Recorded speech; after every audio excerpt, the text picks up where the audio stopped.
Assalamualaikum warahmatullahi wabarakatuh. Alhamdulillah wa syukurillah wassalatu wassalamu ala rasulillah Muhammad ibn Abdillah wa ala alihi wa ashabihi wa mawalah wa ba'du. Alhamdulillah, di pagi yang lembab ini, mendung, kabut, Allah kasih karunia satu kesempatan untuk berbagi manfaat apapun itu atas permintaan istri sebagai hadiah ulang tahun pernikahan. Saya diminta membahas tentang hal-hal yang sifatnya data empirik sejarah ekonomi Islam dari sejak zaman Nabi. Tentunya nggak semua, tapi memang beberapa tahun yang lalu saya sering sekali diminta kajian ekonomi secara kajian panjang gitu. Dan tentunya jejak saya itu akhirnya membuat saya pernah sampai di GNPF, ada komite ekonomi 10 orang, tuh saya salah satu anggotanya. Karena memang saya sering dipanel dengan Sabia Antonio, Valentino Dinsi, Adi Warman Karim, Riawan Amin, dulu pernah gitu ya. Begini, saya mulai dari angle yang tidak tepat yang saya temukan. Ini pendapat pribadi ya. Banyak para ustadz yang membahas ekonomi itu dengan angle akidah. Sebagai start point ya, nggak masalah. Tapi Islam tidak hanya dengan akidah. Islam dengan syariat, Islam dengan strategi, Islam harus dengan visi misi, strategi dan aksi yang disiplin juga. Jadi tentang ekonomi jangan berhenti di bahasan akidah yang sering di blow up gitu, bahwa rezeki ditanggung oleh Allah, wa ma min dabatin fil ardi wala ta'iri, dan seterusnya lah gitu ya. Illa 'alallahi rizquha wa ya'lamu mustaqarraha wa mustaudaah. Betul, itu dari akidah memang harus begitu. Dan nggak boleh satu debu pun kita ragu bahwa ekonomi itu memang rezeki itu di tangan Allah. Yang kedua juga angle lain, namanya rezeki itu tidak hanya materi, kesehatan juga rezeki, ilmu juga rezeki. Itu juga angle yang tidak tepat. Karena di dalam doa Nabi Muhammad SAW itu dipisahkan rezeki itu. Ya, semua doa Nabi, namanya Rabbi firli warhamni wajburni warfa'ni warzuqni wahdini wa'afini wa'afani. Jadi jangan sekali-kali kita menipu diri sendiri, menghibur diri sendiri bahwa rezeki itu tidak hanya materi gitu. Ya, memang materi bukan segala-galanya, tapi Allah sendiri di dalam surat An-Nisa mengatakan, ya, firman Allah bahwa rezeki itu yang membuat kita bisa berdiri di ayat 9 tuh. Wala tu'tus sufaha'a amwalakum allati ja'alallahu lakum qiyaman. Jadi memang harta itulah yang membuat kita bisa berdiri. Mau apa aja, mau berdiri fisik juga perlu nutrisi kan, nutrisi perlu belanja butuh duit dan seterusnya. Apalagi peradaban Islam nggak bakal bisa berdiri tanpa materi. Maka orang bertakwa itu setelah iman, sholat, ya infak. Nah itu fakta-fakta teks ya. Nah konteksnya kita lihat sendiri, umpamanya Rasulullah SAW itu berbicara tentang ekonomi itu dari membangun budaya ekonomi, terus mengkonstruksi kehidupan ekonomi. Rasulullah juga mengkritik politik ekonomi, hukum ekonomi, bahkan perang ekonomi gitu. Tapi kenapa kok tiba-tiba yang populer hadis-hadis zuhud? Ya karena para pengarang kitab itu rata-rata lahir di zaman Muawiyah ya, zaman Bani Umayyah lah tepatnya. Itu masyarakat sedang hedon ya, pemburu kenikmatan, sehingga hadis-hadis itu ditampilkan dominan sebagai balancing. Tapi kita selalu sadar bahwa merespon sesuatu kutub itu jangan dengan kutub yang baru, tapi dengan moderasi. Nggak boleh kutub hedon dibalan atau dilawan dengan zuhud ekstrim ya. Yang kena sebetulnya adalah dengan moderasi. Itu terjadi pada zaman itu, sehingga hampir seluruh kitab-kitab akhlak itu dominan hadis-hadis itu, sehingga luput hadis-hadis yang sahih riwayat Imam Muslim tentang umpamanya Rasulullah SAW bersabda, rahimallahu imra'an iktasaba thayyiban wa anfaqa qasdan wa qaddama fadlan liyam faqrihi wa hajatihi wa la takunu kallan 'alan nas, kayak gitu kan. Allah merahmati seseorang yang kerjanya baik, terus pengeluarannya irit, terus bisa mendahulukan surplus, ditabung untuk mengantisipasi kondisi butuh yang nggak direncanakan atau hajat yang di planning, semua butuh finance. Dan Rasulullah berpesan minimal jangan jadi beban orang lain. Nah, itu hadis itu jarang sekali disitir dalam konteks rezeki, padahal Rasulullah habis-habisan. Rasulullah tahu betul ekonomi itu berdaulat di pasar, dan pasar itu butuh budaya pasar, yaitu budaya orang rajin memproduksi dan jual beli, sehingga Rasulullah mengatakan ahabul a'mali ilallahi bai'un mabrur, amalur rajulin biyadi wa bai'un mabrur. Jadi amalan atau kerja yang paling Allah sukai adalah produksi, karya, dan bisnis ya. Karena apa? Memang kedaulatannya itu di pasar nggak mungkin tanpa ada produksi, karena memang pasar hanya akan lahir kalau ada barang, ada pedagang, ada investasi, ada akses produksi, ya itulah budaya ekonomi. Jadi kalau kita bicara kedaulatan peradaban manapun, pasti harus berdaulat juga di pasar. Kalau pasar nggak berdaulat, yang lain-lain pasti nggak berdaulat. Sehingga Rasulullah bangun masjid itu 2 hari lah, tapi bangun pasar tuh 2 tahun baru berhasil ada pasarnya Islam. Itu pun karena kondisi objektif Madinah kondusif. Setelah pasar Yahudi Bani Qainuqa hilang, tapi Rasulullah berjuang luar biasa. Tiap hari Rasulullah keliling ke pasar-pasar Yahudi. Ketika membuat pasar di Manakhoh gitu ya, tempat parkiran unta sebelah barat daya masjid, Rasulullah selalu bilang kalau ketemu pedagang Muslim di pasar Yahudi, mulai besok pasarmu bukan di sini, pasarmu di Manakhoh gitu. Kalau ketemu pembeli yang belanja di Yahudi, Rasulullah bilang mulai besok pasarmu jangan beli di sini, beli di pasar kita. Sampai nanti ya udah seperti itu. Yahudi ketika jadi subsistem peradaban Madinah yang dibangun Rasulullah, dikasih otonomi ekonomi. Jadi alal Yahudi nafaqatuhum lah gitu. Jadi memang gitulah cara kerja Rasulullah. Dan Rasulullah juga perang ekonomi, terlibat perang ekonomi, strategi ekonomi dan seterusnya. Nah ini termasuk ketika Yahudi mengalami, ketika Madinah mengalami krisis ekonomi, ya, sehingga membuat salah satu orang sahabat itu mengadu ke Rasulullah.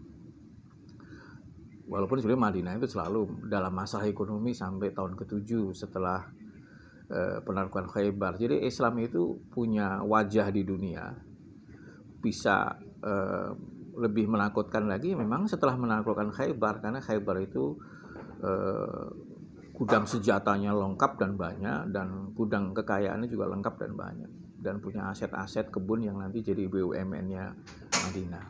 Jadi tetap saja bahwa Islam itu grow up-nya juga berdasarkan grow up-nya ekonomi dan kekuatan senjata.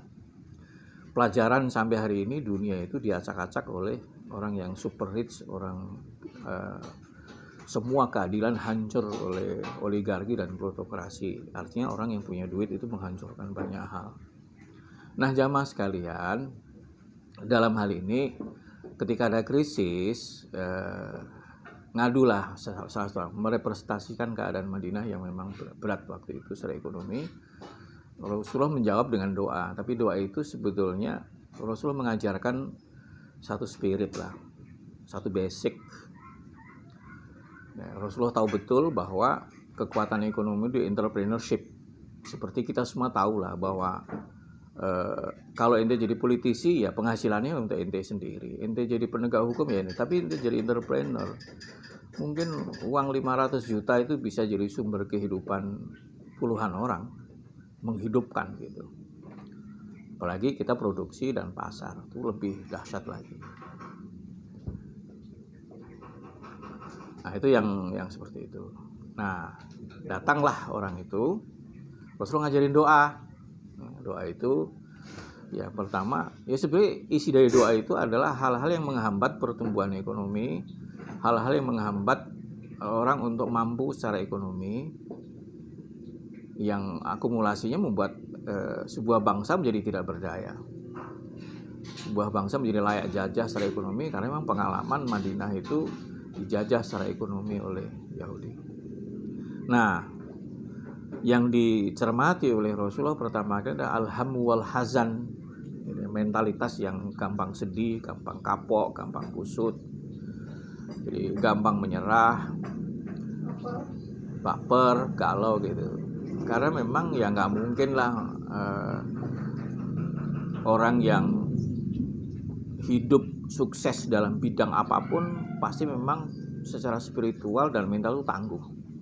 Bukan hanya dalam bidang ekonomi, karena hidup itu trial and error. Hidup itu penuh dengan learning by doing. Hidup itu ya seperti anak kecil belajar berjalan, pasti pernah jatuh lah. Bayangkan kalau orang yang pernah jatuh, baper, nggak ada manusia yang bisa jalan. Dalam semua bidang, jam terbang itu membentuk. Jadi ada sesuatu yang cuma tahu, itu mungkin cuma knowledge ya, cukup ya, dikasih tahu cukup. Tapi untuk bisa itu nggak cukup knowledge. Apalagi untuk menguasai, untuk ahli, untuk menemukan, itu banyak hal yang harus dilakukan. Nah disitulah makanya semua orang udah tahu lah bahwa tertatih-tatih di awal-awal, ketipu lah, salah, gagal, itu SPP-nya itu untuk mengetahui semuanya. Saya sering ngasih orang-orang yang dalam proses 5 tahun pertama memulai bisnis itu, saya sering menjadi konsultan. Nah itu alhamu wal hazan, jadi masalah mentalitas, masalah spiritualitas itu yang paling penting ya. Kalau orang gak kapoan, jelehan, judekan, ya gak bakal jadi. Nah, kapoan ya, gak bakal jadi. Gampang terpuruk, gampang ngeluntruk ya gitu, itu bahaya.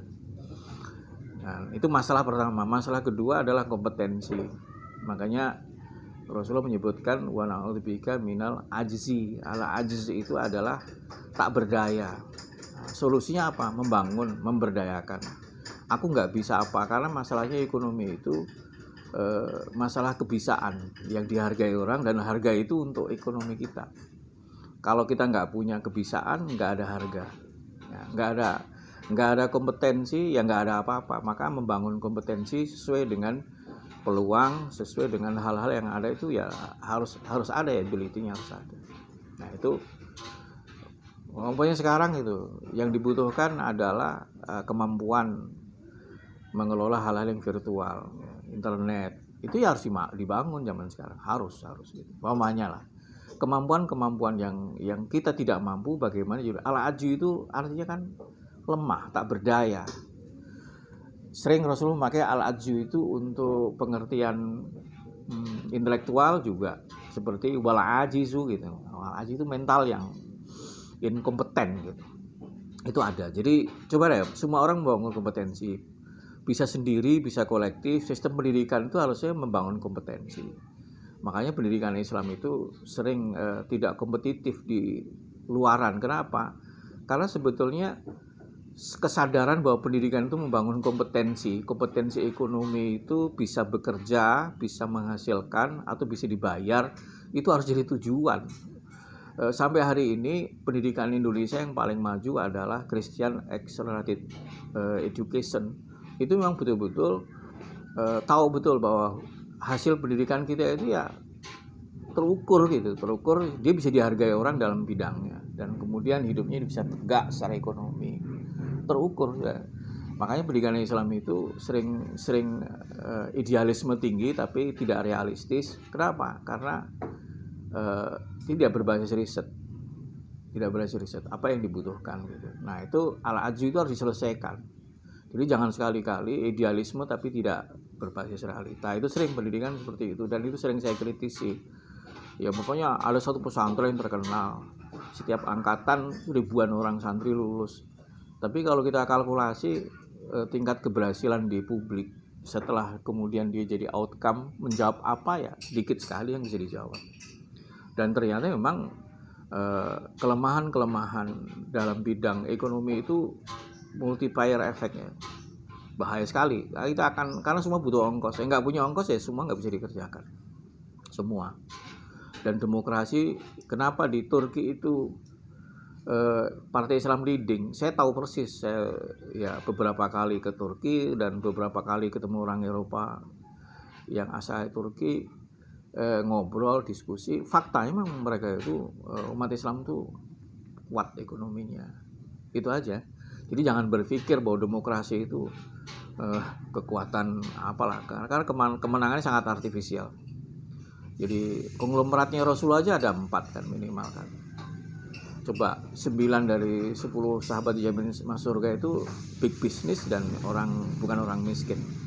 Karena emang akhirnya butuh duit. Nah yang ketiga itu al-kasal. Orang punya kompetensi, kalau malas percuma. Jadi membangun setelah mentalnya bagus, kompetensinya ada, ya emang harus rajin gitu. Rajin itu time frame kan. Kerjanya itu spesifik time frame. Pokoknya produktivitas itu akan menjadi ukuran bahwa orang itu rajin atau tidak. Nah itu makanya walaupun diberikan ajzi baru wal kasali. Jadi, nah setelah itu apa? Walaupun diberikan jubni, al juben, pengecut, penakut. Berani dalam tanda kutip pertama kali berani memulai. Kalau berani memulai itu, kalau memulai aja nggak berani, kemungkinan gagal 100%.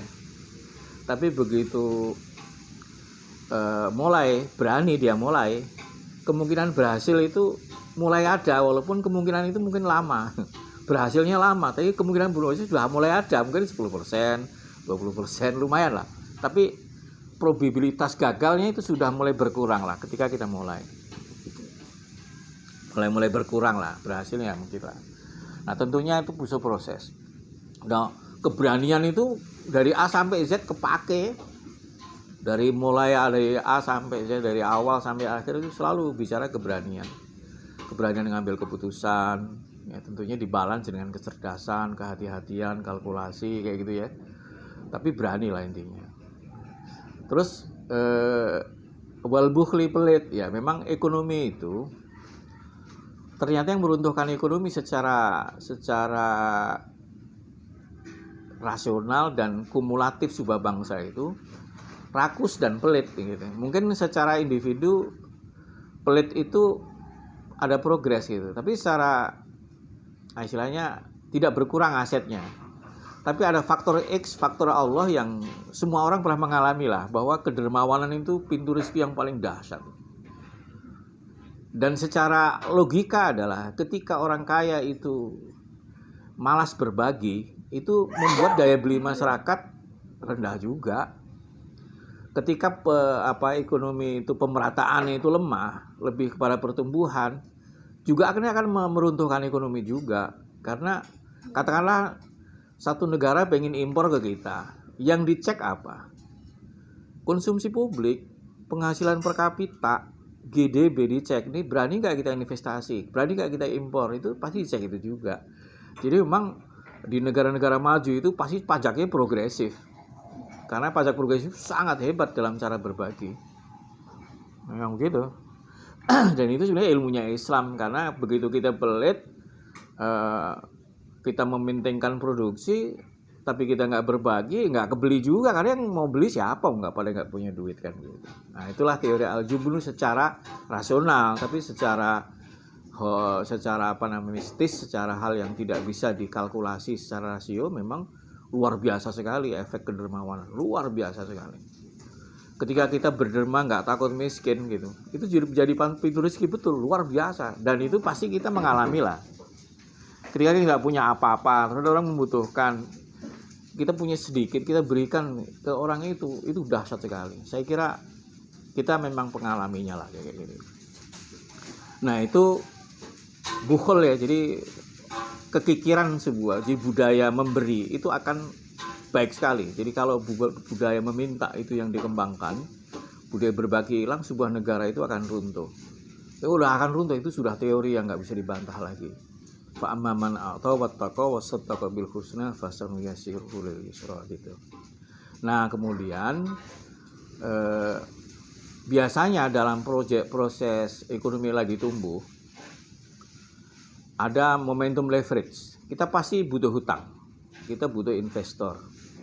Di proses itu hati-hati karena biasanya ketika kita mulai eksis, mulai bankable, mulai ada dilirik investor, itu banyak orang menawari. Dari situ mengelola hutang itu sebetulnya hutang itu nggak dosa, tapi Allah hanya akan membantu orang berhutang dengan visi yang baik. Jadi di dalam sebuah hadis di Subulus Salam ya, barang siapa yang berhutang dan memang ada konsep niat untuk membayar, Allah akan bayarkan. Tapi kalau dari awal nggak punya konsep, bukan hanya niat ya susah untuk bayar. Jadi hutang itu mengelola masa depan lah, mengelola masa depan dengan resiko. Maka kehati-hatian dan keberanian harus seimbang, dan kecerdasan tentunya. Jadi mengelola masa depan dengan resiko tinggi. Nah itu maka dari itu banyak para ekonomi itu di masa leverage itu terlalu salah mengkalkulasi. Banyak perusahaan-perusahaan skala internasional pun saya dapat data ya bahwa mereka terpuruk ketika tidak bisa mengelola masa depan yang berbasis utang. Kadang-kadang investasi mau bagi hasil atau utang gitu ya dalam konvensional ya. Nah, dia pelit dia, jangan bagi hasil ya utang. Ternyata kita nggak tahu yang terjadi kayak gitu. Jadi kegagalan ekonomi itu biasanya setahu saya pengalaman nih menjadi konsultan orang-orang yang suka diskusi sama saya. Dia terpuruk gara-gara tidak bisa mengelola masa depan ekonomi ini. Dia yang memang butuh leverage, butuh pengungkit. Dan nggak ada ceritanya ekonomi bangkit tanpa pengungkit. Nah, cari pengungkit yang benar dan tepat, terukur, terstruktur, teratur itu penting sekali. Makanya ghala badidain itu bukan sesuatu yang menakutkan ya, tapi bisa dikalkulasi, bisa diantisipasi dengan keberanian yang dibalance dengan kecerdasan dan kehati-hatian. Wa qahri rijal, biasanya kalau sudah kelilit utang ya kita kehilangan kemerdekaan menentukan program, karena tetap saja investor yang basisnya bukan utang aja bisa ngatur kita. Apalagi negara, kalau ya kita semua tahu lah bahwa dunia ini terpuruk habis setelah dunia dikuasai bank lah. Tidak ada negara yang nggak berutang dan tidak ada negara yang bisa bayar utang kan. Dan akhirnya sudahlah, bankir-bankir lah yang berkuasa. Bahkan Amerika itu dibalik pertarungan dua presiden Republik dan Demokrat, di belakangnya plutokrasi. Ya kalau Partai Demokrat kebanyakan Yahudi dari Zabatai, kalau Demokrat dari Baltimore, terus-terusannya gitu. Nah di dunia kita semua tahu lah bagaimana ghala badidain itu mengerikan, runtuh semua, apalagi utang dari Yahudi yang menghalalkan riba secara subjektif ya, dan seterusnya. Jadi dengan demikian ekonomi itu akan berbahaya sekali kalau sudah tidak ada kedaulatan, tidak ada kemerdekaan, tidak kemandirian, dan itu dari utang. Dan nggak ada artinya ekonomi, karena itu kalau nggak berdaulat nggak ada artinya. Akhirnya kita kantong kita di orang lain, mulut kita dikuasai orang lain, perut kita dikuasai orang lain. Apa enaknya coba? Dari situlah maka ekonomi itu perang. Ekonomi itu perang. Saya pernah di tahun 2000-2001 gitu ya. Saya membuka Google awal-awal dulu, Yahoo waktu itu. Saya pakai hashtag itu economic espionage. Jadi economic warfare gitu. Ratusan, hampir 300 judul yang menulis tentang hal itu. Jadi perang ekonomi itu perang luar biasa, strateginya luar biasa. Saya baca dari dulu hal-hal yang berkaitan dengan itu. Jadi kalau kita tidak punya konsep strategi perang ekonomi, ya pasti kalah gitu.